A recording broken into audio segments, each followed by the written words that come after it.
Alright, so now I'll be solving the rest of this problem within Python. And first, we would like to import a few modules to help us solve this problem. First one being NumPy. And what NumPy does is NumPy allows us to to make fast numerical calculations within Python. And we know of SciPy, which SciPy contains a bunch of equation solvers for us to use. And within SciPy, there is a module integrate. Within integrates, we would like to import our initial value problem solver. Another module within SciPy is optimize. And we would like to import our root solver from optimize, which will allow us to calculate the maximum values of the molar fluxes of acetone and methanol so that the vapor composition of those two are 0 at the airstream. And so here we have our initial parameters, which I went over earlier, but the new ones we have is f12, f13, and f23. And these basically just make it easier for me to plug in the Stefan-Maxwell equation into Python.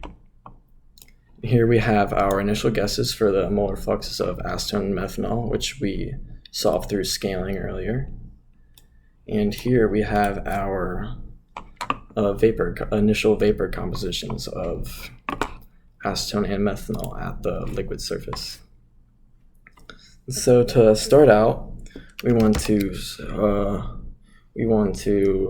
define a function that will then use our initial value problem solver. Call this function dy with independent variable eta, dependent variable y. And this will have our array in it. And in our array, we would like y1 to equal the first element and y2 to equal the second element. So now we import our array, which I just so hope I could copy and paste.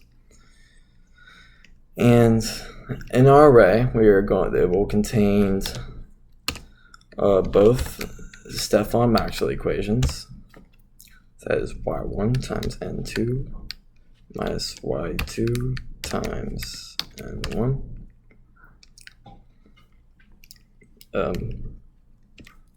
over f12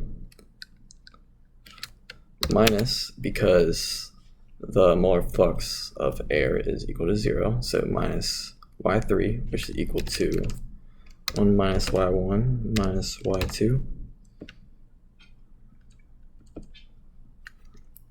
multiplied by n1, and this is over f13. So this is our first parameter, or not our first parameter, our first element in the array. Our second element will be similar to the first one, where it's y2 times n1 minus y1 times n2, and this is over f12 as well, and minus y3, which is 1 minus y1 minus y2, multiplied by n2, and this is over f23. So let's see if we made any mistakes, and thank goodness we have not yet. At least I don't think so. And so we want to return this array so we can get it outside the function. And let's solve it using our initial values for n1 and n2, just to see how far off they are. So let's say n1 is equal to n1i, and n2 is equal to n2i. So we get that. And then we would like to import our solve initial value problem. So we do this by using our function dy, our t-span, which is 0 to 1, the initial values for our vapor phase composition, which is 0.319 and 0.528, not O, 0. I don't know. Okay. Then our preferred method, which for some reason I have not figured out yet, is radau.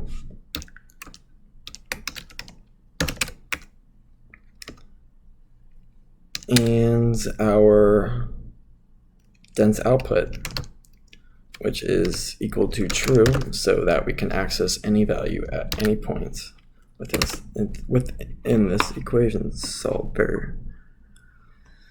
So let's see where we messed up. I don't know yet. Let's store this as results.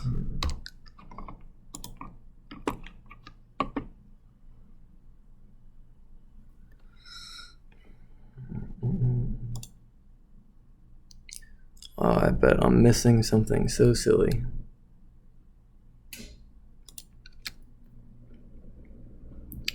Oh, yeah. So this is actually the second time this has happened. I spelled radau wrong, but we're going to keep going with it this time. And let's see what res is. And so we see these two values right here. They are not correct because that is negative. And so let's get rid of these initial guesses and move our initial value problem solver up to this function.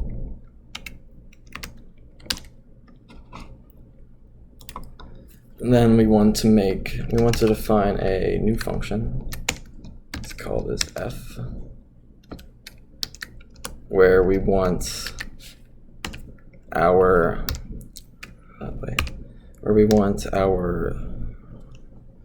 values of n1 to be the first element in the array,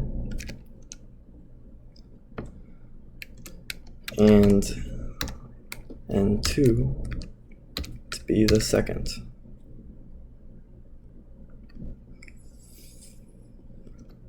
I might be making a mistake here, but we will find out soon. All right. And so in this initial value problem solver, we see our solution is located right here. So first, let's nest this equation inside our new one.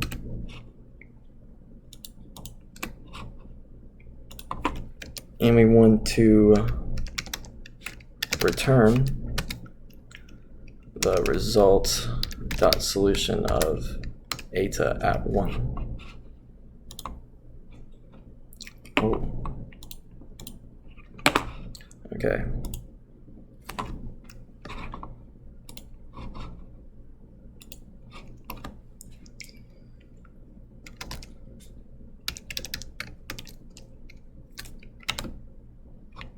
All right, here we go. And this is So we can see here that our initial value or our initial guesses are incorrect from the solution of eta at 1.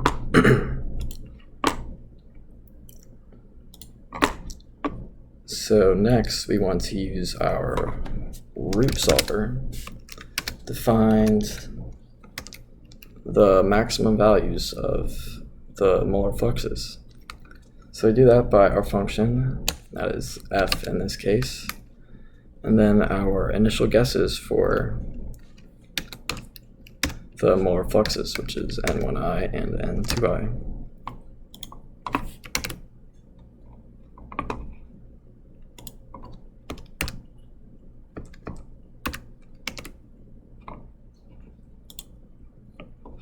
All right, and here we are, and these are our answers.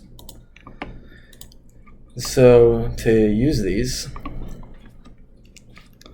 we want to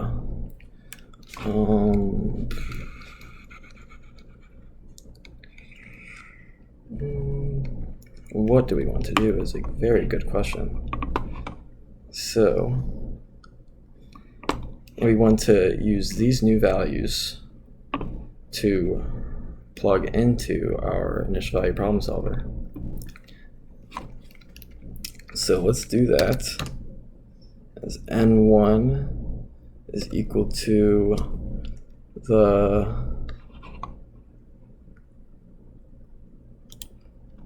let's set this equal to the result. So that N1 is equal to the result dot x in the first element of the array, and N2 equal to the result of x at the second element of the array. Then we want to take this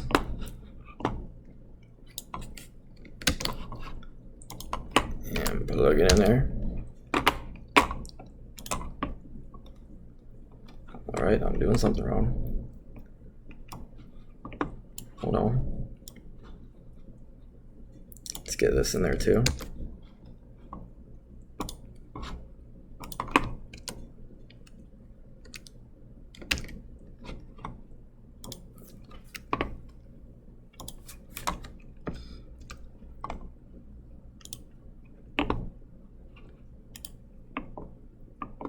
Yeah, that's weird.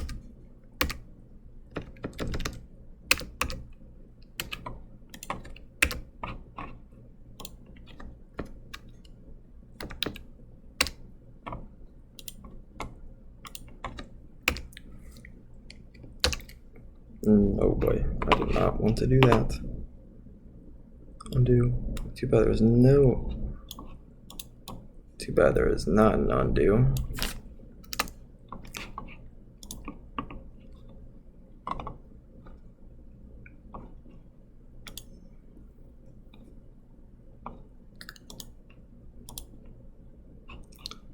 All right. So I think we're working.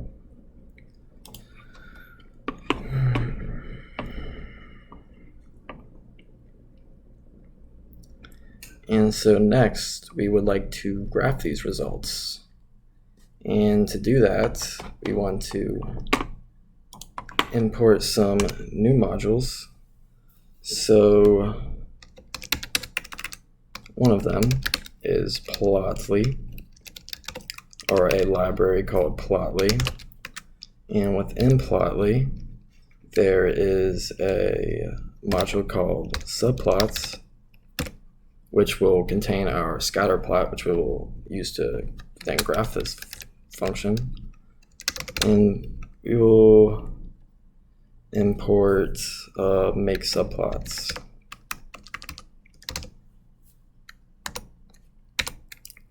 And then we want to, oh no, this is wrong. I explained this wrong. So this one allows us to make subplots, not what the other one's doing, not what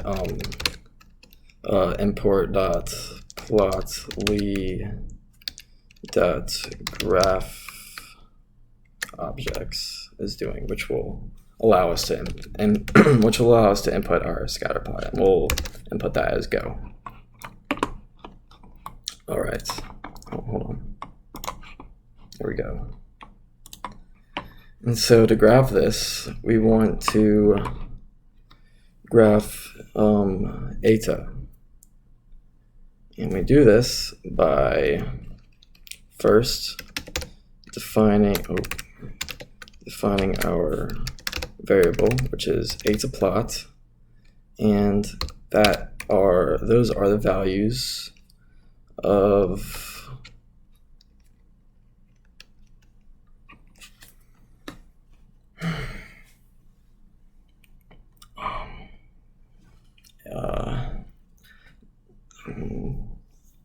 no, eta goes from 0 to 1, and we want to do that by using linspace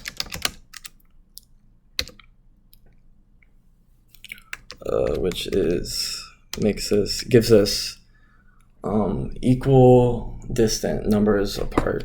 So from 0 to 1 to 51.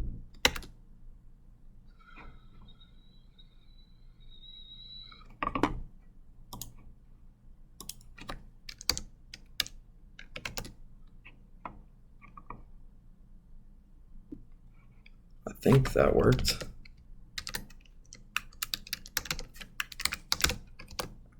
Yeah, there we go. So we have 51 points equidistant from each other going from 0 to 1. And with this,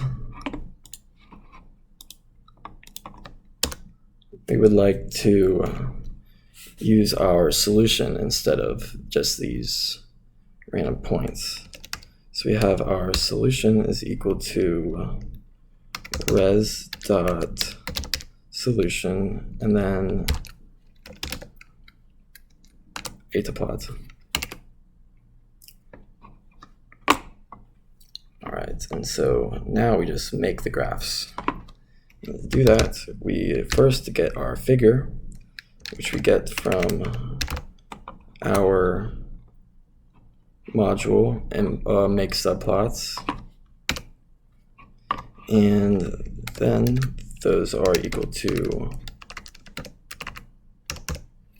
and we only want one subplot, so that is why there's only one row and one column. And then we do fig dot add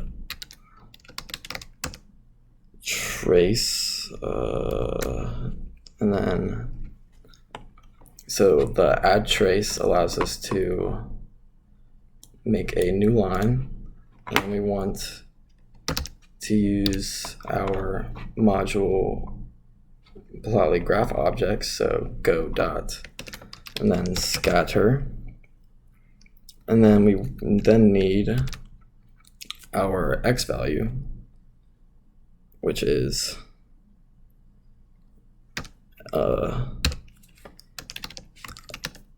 eta plot multiplied by delta to give us our relative position back instead of just it being from 0 to 1. So multiply that by delta, and then y, the dependent variable, which is then equal to the solution in the first array. Then lastly, the name of this, which is acetone. All right, so let's see if this is correct before I copy and paste. All right, that looks right. Before I just copy and paste the wrong thing 3 times. So we want this 2 more times, one more for methanol and one more for air. Except methanol is the second, what's the word? Is the second parameter in our array. And air, which is just the difference between 1 and both of the solutions.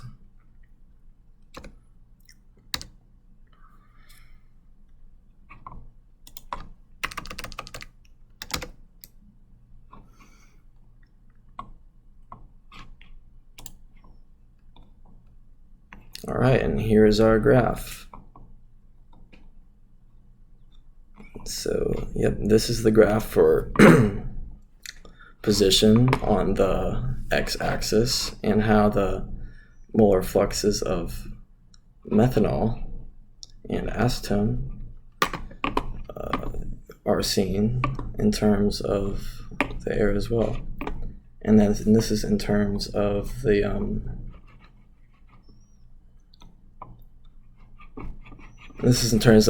molar composition.